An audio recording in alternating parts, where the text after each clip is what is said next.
সুধীমণ্ডলী,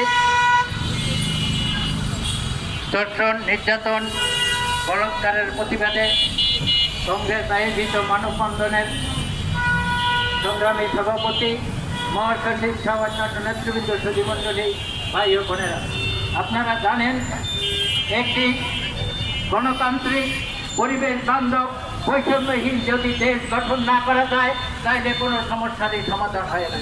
সেই কারণে আমরা দেখেছি স্বাধীনতার পর, মুক্তিযুদ্ধের পর যারাই সরকারে এসেছে তারাই বৈষম্য করেছেন, এইসব উস্কানি দিয়ে বলাৎকার, ধর্ষণ সৃষ্টি করেছে। সেই কারণেই 24 সালে প্রতিবাদ হয়েছে, সরকার উৎখাত হয়েছে। আমরা এই প্রতিবাদের মাধ্যমে সেই সরকার পেয়েছি, সেই সরকার এর কাছে আমাদের দাবি, আপনারা পরিবেশ বান্ধব দেশ করুন। পরিবেশ বান্ধব দেশ করতে হলে বেকারদের সমস্যার সমাধান করতে হবে, অন্ধ, প্রতিবন্ধী, পঙ্গুদের পুনর্বাসন করতে হবে, শিক্ষাকে আধুনিকায়ন করতে হবে। আপনারা জানেন যারা এই বিশ্ববিদ্যালয়ে পড়ছেন বা পড়তে যাচ্ছেন তারাই দেখা যায় ইংরেজিতে ফেল করে। সেই কারণে কি করতে হবে, আমাদের প্রাইমারি লেভেলে প্রথম শ্রেণী থেকে পঞ্চম শ্রেণী পর্যন্ত 3টা ভাষায় পারদর্শী করতে হবে।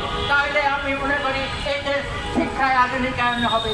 তাই এখন আমরা সবাই ঐক্যবদ্ধভাবে এই দেশটাকে বৈষম্য বিরোধী আধুনিক গণতান্ত্রিক ক্ষুধা দারিদ্র মুক্ত দেশ করি। সবাইকে ধন্যবাদ।